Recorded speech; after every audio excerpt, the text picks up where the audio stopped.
Assalamualaikum warahmatullahi wabarakatuh. Perkenalkan, nama saya Wikipedia.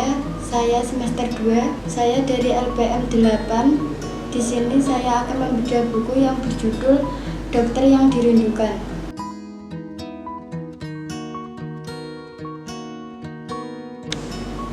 Pada novel yang akan saya bedah kali ini tidak hanya menceritakan satu cerita, namun novel ini menceritakan beberapa dari kisah dokter tentang dunia kesehatan. Identitas buku ini, penulis buku Asma Nadia dan Dr. Anwar Fazal dan kawan-kawan. Penerbit Republika Penerbitan. Tahun penerbit catatan 1 November 2018. Halaman buku 300 halaman. Tema yang pertama itu adalah Alif Ba dari Dr. Anwar Fazal. Ada seorang gadis, dia itu sudah kebobolan untuk ketiga kalinya dan akan digugurkan kali ini untuk yang terakhir. Gadis itu seumuran dengan adik bungsuku yang sedang kuliah di Fakultas Kedokteran. Si gadis menceritakan dia sudah capek menyuruh pacarnya untuk menikahinya. Tetapi setiap ia menuntut itu, pacarnya malah mengabaikan dan malah mengulangi kejadian yang tidak diinginkan ini. Dr. Fazal menjawab, sebenarnya semua itu dapat dicegah. Di dalam batin gadis itu sebenarnya ingin membuat hidupnya lebih baik. Tetapi baginya si dokter mengajukan pertanyaan kepada gadis tersebut. Apakah kamu itu bisa mengaji? Si gadis menjawab, bisa dok, tapi sedikit-sedikit. Lalu si dokter menanyakan sesuatu tentang apa yang bisa ia lakukan ketika mengaji. Gadis itu menjawab hanya bisa Alif Ba saja. Si dokter menjawab lagi, justru itulah yang menjadi obat dari semuanya. Si gadis penuh keheranan menatap wajah si dokter. Setelah itu si dokter menjulurkan resep obat untuk ditebus di apotek dan selembar kertas yang tertulis Alif Ba. Selanjutnya, dokter yang dirindukan, Asma Nadia, gadis kecil yang malang nasibnya, menderita gagal otak, paru-paru kotor, jantung bermasalah, 13 akar giginya harus dicabut. Gadis itu dari keluarga miskin. Gara-gara sering membaca, dia khawatir dengan keadaan anaknya dan dia segera membawa putrinya ke rumah sakit. Dan setelah lama melakukan perawatan dan dengan dorongan dari dokter yang telah menanganinya dengan sangat memuaskan, dan akhirnya kesembuhan selama ini dicapainya. Dengan adanya sakit itu, si gadis tidak pernah ketinggalan tentang sekolahnya. Dia mendapat ranking yang memuaskan di sekolahnya. Selanjutnya, Lepto. Ada seorang dokter muda yang sedang magang, yaitu Dr. Khairun Nas bin Abdul Hamid, lulusan dari Indonesia yang ditugaskan di Malaysia di sebuah rumah sakit yang di situ ada rumah sakit umum. Dalam masa magangnya, dia sangat sulit menerima dan memahami apa yang dijelaskan di keseharian rumah sakit tersebut. Dia berusaha menangani sepenuhnya, tetapi ingatan yang tetap saja tidak mampu mempelajari secepat teman-temannya. Ia sangat berusaha untuk menjadi yang terbaik, tetapi tidak bisa. Ia sangat sayang dengan ibunya. Setiap hari dia tak pernah lupa untuk mengabari ibunya yang sedang di rumah menunggu kabarnya, hanya untuk sekedar memperhatikan kabar bahwa dia baik-baik saja dan mengatakan kalau ibunya harus menjaga kesehatan dan selalu berdoa agar dia diberikan perlindungan oleh Tuhan. Ayahnya sudah meninggal sejak lama karena kecelakaan lalu lintas dan sudah dibawa ke rumah sakit Tetapi Tuhan berkata lain. Dokter telah menanganinya dengan sepenuhnya, tetapi masih gagal. Suatu ketika ada banjir yang melanda kawasan tempat tinggalnya dan banyak korban banjir yang terserang penyakit seperti diare, gatal, panas, dan batuk, dan lainnya. Di tengah ia menangani pasien, ia juga merasakan pusing dan tidak bisa ditahan, dan sebelum-sebelumnya ia juga sering pusing, dan ketika ia melakukan kegiatan yang membuatnya capek, ia selalu merasa kepalanya pusing.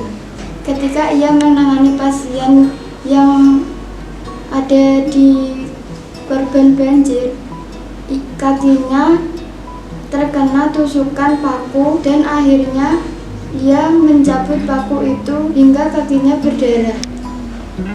Dear Dear, 20 Juli 2010, Mayesha dipindahkan tugas dan mendapat rumah dinas di tempat tugasnya yang sederhana.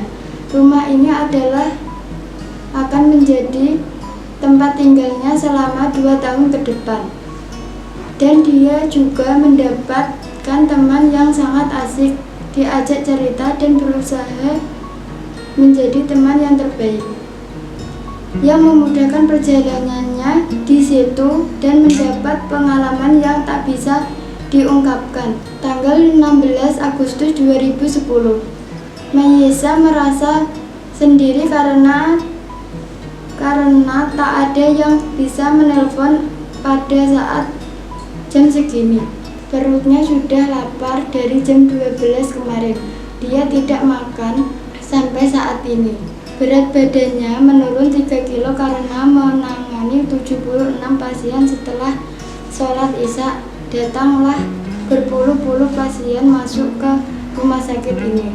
Tanggal 1 September 2010, masih di tempat yang sama. Hari yang buruk di rumah sakit, ia tak bisa fokus karena kurang tidur.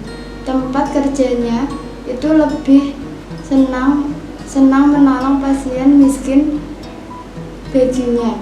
Dengan mendengarkan keluhan dan lapang hati, dapat bisa membantu karena merasa senang. Tetapi untuk kali ini pertama kalinya ada orang yang menjelek-jelekkan dia. Tanggal 15 Oktober 2010, ia pergi ke rumah orang tuanya dan menangis seperti bayi. Dia merasa kerjaannya sangat melelahkan. Dia tidak bisa tidur dan tidak bisa bergaul dengan teman-temannya. Dia merasa dirinya seperti zombie yang tidak memiliki perasaan apapun. Ada 3 kolagen yang berhenti. Ia yakin pasti ada masalah, lalu sampai ke dokter. Di antara dokter-dokter itu, salah satunya adalah Mayesha. Aku sudah menyelesaikan penugasan yang paling melelahkan, yaitu di Departemen Penyakit Dalam. Sekarang aku di Departemen Pediatri. Di samping senang karena sudah dipindahkan, tetapi hatinya sedih karena harus berpisah dengan temannya yang bernama Maryam. Dia dipindah tugaskan berbeda dengan Mayesha. Ia sudah mengambil cuti selama 1 tahun dan tidak terasa gelap hidupnya, seperti sangat sendiri dan menderita. Dia selalu terbangun pada malam hari gara-gara mimpi buruk. Ia mencari nama mamanya, tetapi sudah tidak ada di dekatnya. 4 April 2011, di kantor Direktur Rumah Sakit jam 9. Ia adalah catatan terakhir. Aku sudah berusaha berpura-pura tidak terjadi apa-apa, tetapi itu semua sia-sia. Ujung-ujungnya aku keluar dari rumah sakit ini. Meet Dr. Rai. Dr. Rai Isma lulusan dari Singapura yang pada awal tahun 1960. Sekolah kedokteran yang turut menghasilkan seorang yang memuaskan. Tidak banyak yang tahu latar belakang dari Dr. Roy. Ada yang menyebutnya lelaki misteri tentang masa lalunya. Roy selalu senang bisa melayani penduduk belaga seorang yang menjadi profesi dokter sebagai cinta nomor satunya. Cinta keduanya adalah bidadari yang dinikahinya 5 tahun silam, bernama Siti Salmah, seorang mahasiswa kedokteran pemalu yang sering dihadapnya di rumah sakit. Keduanya mengikat janji setia pada akhir tahun perkuliahannya dalam sebuah acara sederhana. Mereka mengikuti program di RSU Kuala Lumpur. Keduanya memutuskan pindah ke pedalaman negara bagian Sarawak untuk mengabadikan selama di sana. Istrinya hamil dan mulai proses melahirkan. Di saat proses itu ada kendala yang mengakibatkan transportasinya tidak bisa datang tepat waktu. Selama proses kelahirannya, si istri meninggal dunia. Di tahun 1974 Balaga adalah kota kecil dari 120 km ke arah timur Kapit. Kota terakhir yang ditempati sebelum sampai perbatasan Indonesia di Kalimantan, dengan populasi penduduk yang tidak lebih dari 7.000 jiwa. Balaga bukan merupakan kota tujuan warga yang diimigrasi pada awal abad ke-21. Siti, ia tidak membesarkan anaknya, melainkan anaknya dibesarkan oleh neneknya. Ia adalah Dr. Raihan bin Roy Isman yang merupakan anak dari Dr. Roy Isman. Ia membiarkan anaknya dibesarkan oleh keluarga mertuanya di Kuala Lumpur. Satu-satunya alasan kenapa Roy ada di Balaga saat itu adalah untuk mengajak ayahnya yang sudah lansia kembali tinggal di Kuala Lumpur. Tetapi ia sudah hampir setahun lalu.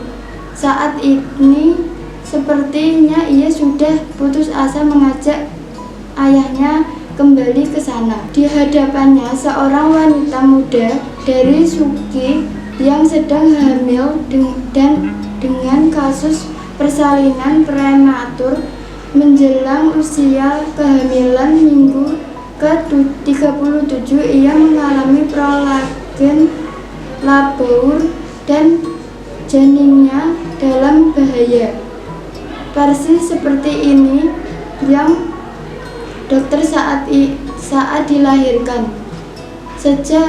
Sejarah terulang dengan cara yang kadang-kadang lucu. Tampaknya kasus ini menjadi puncak dari segala keteguhan dalam hubungan mereka yang telah tenteram sejak 2 tahun. Sejak kedua lelaki itu kehilangan wanita yang dicintainya. Bagaimana keadaan bayi? Dokter menanyakan kepada Roy. Setelah itu, bagaimana keadaan bayinya? Dokter bertanya. Roy terbahak sedetik. Selamat ya Bu, anaknya perempuan. Bilang ke dokter Maisha, terima kasih.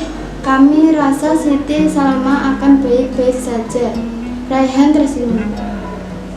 Siti Salma adalah suka namanya itu. Ibu itu tersenyum dan mencium bayi mungilnya. Pandangan mata kedua laki-laki saling bertemu.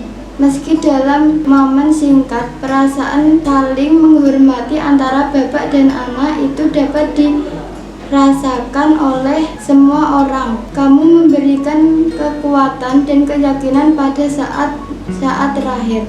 Raihan melingkarkan tangannya pada punggung ayahnya dan memeluk erat ayahnya. Selebasis mereka terganggu oleh ketukan pintu ruangan.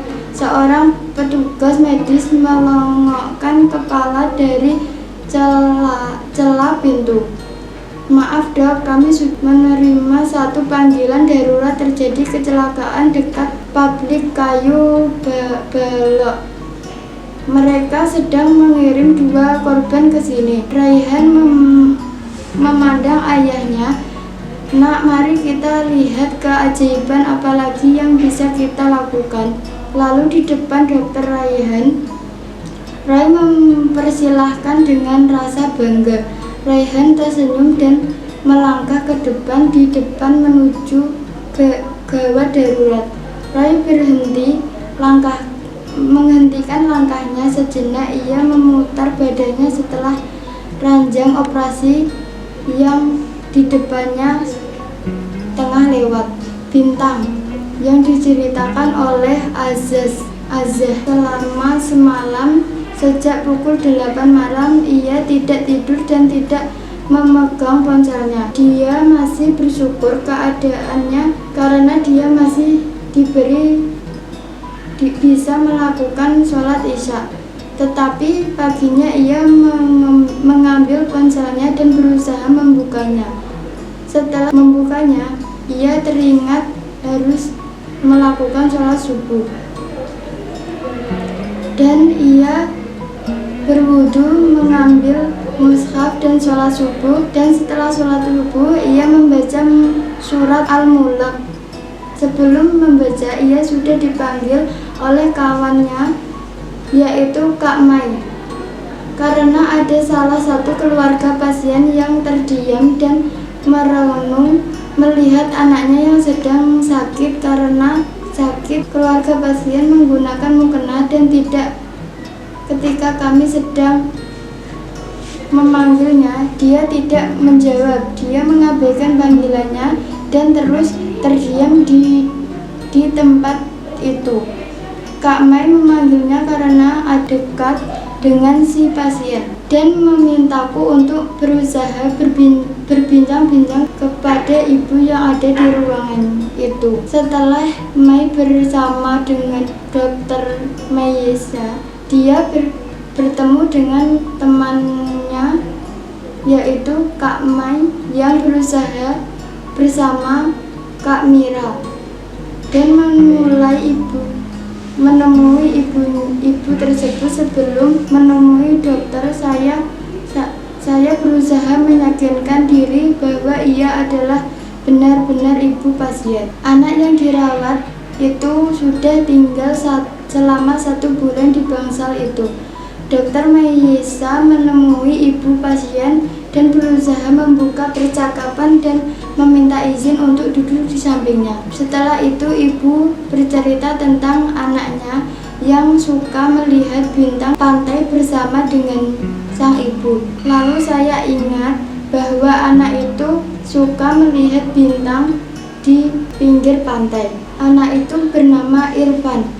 Memberikan lukisan kepada saya, yaitu tentang gambaran anak bersama ibunya yang melihat bintang di tepi pantai. Sekarang ibunya meyakini bahwa penyakit anaknya itu sangat sulit disembuhkan. Penyakit yang dideritanya adalah leukemia. Seolah Irfan menyebut ibunya untuk pasrah dengan apa yang dideritanya, dan dia juga berkata dia akan menemui ibunya di surga. Dan ibunya berkata setelah ayahnya meninggal, dia hanya punya anaknya saja, yaitu Irfan. Dan ketika Irfan tidak ada, berarti saya sendiri di dunia ini. Setelah sang ibu dari pasien itu menceritakan apa yang di dalam hatinya, dokter keluar dari ruangannya dan menghampiri teman yang memanggilnya tadi. Tidak ada lagi surgamu, tidak ada lagi surga. Ibu adalah seorang surga, dan kini telapak kakinya sudah diamputasi. Tidak ada lagi surga di telapak kakinya. Seorang nenek yang bernama Ramlah, dia hidup bersama putrinya dan sebenarnya Nenek Rahma memiliki 4 anak laki-laki yang sudah menikah, tetapi anak laki-lakinya tidak peduli dengan apa yang terjadi pada ibunya. Anaknya selalu mengutamakan istri-istrinya daripada ibunya yang sudah membawa surganya. Ia menderita penyakit diabetes dan harus diamputasi pada kakinya yang telah membusuk. Umurnya sekitar 80 tahun. Dia dirujuk dari rumah sakit karena kakinya yang ada nanahnya. Setelah diperiksa oleh Dr. Zakir, Dr. Akmal, kepala perawat, dan 2 perawat senior, ternyata benar ia menderita diabetes.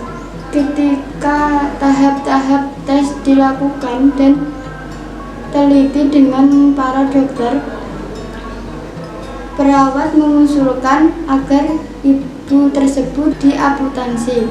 Nenek tersebut menyetujui apa yang akan dilakukan oleh dokter. Sampai akhirnya perawat dan perawatan sudah selesai, anak-anaknya pun tidak berkunjung ke ibunya.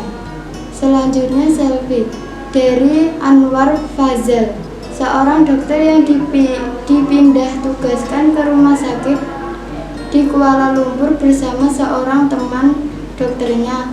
Saat perjalanan terjadi kecelakaan menimpa dokter tersebut. Seorang dokter yang menikahi seorang perempuan kurang lebih 1 tahun. Ia sudah sangat paham dengan sikap istrinya, cemburuan dan suka mengambek. Dia mencoba memulai pembicaraan di telepon, tetapi tetap saja tidak ada jawaban dari sang istri.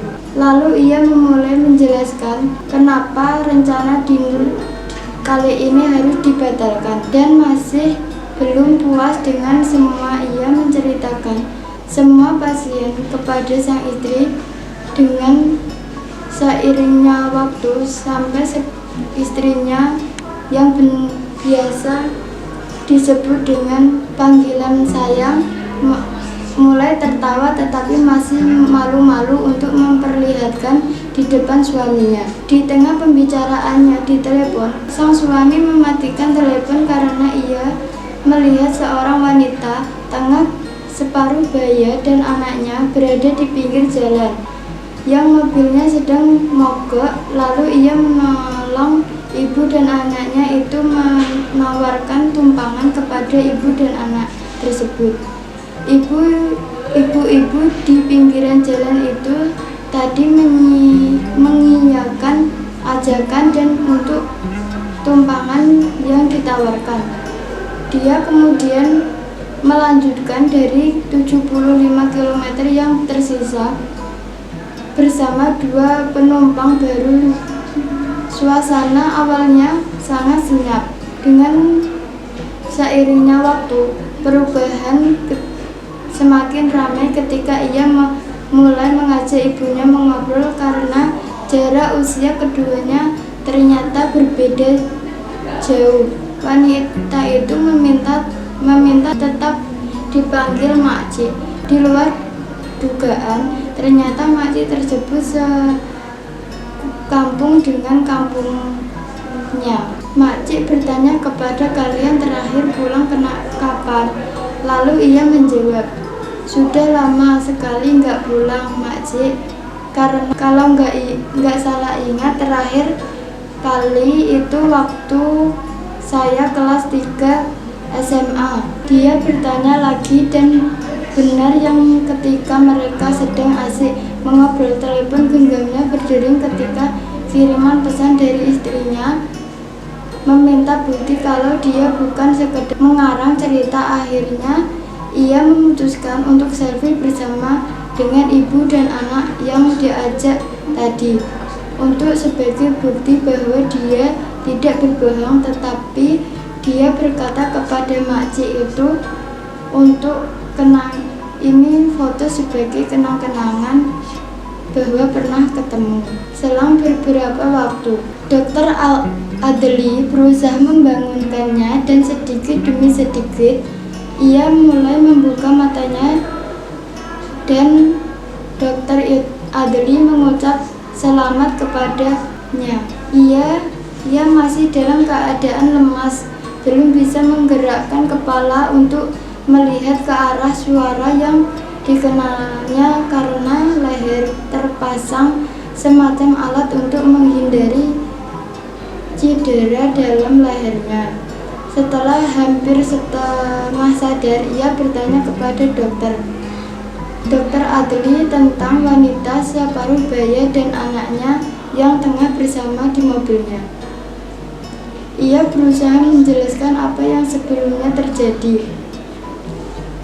Sebelum ia bertemu dengan seorang wanita bersama anaknya di dekat Rambu, Kuala Lumpur 75 km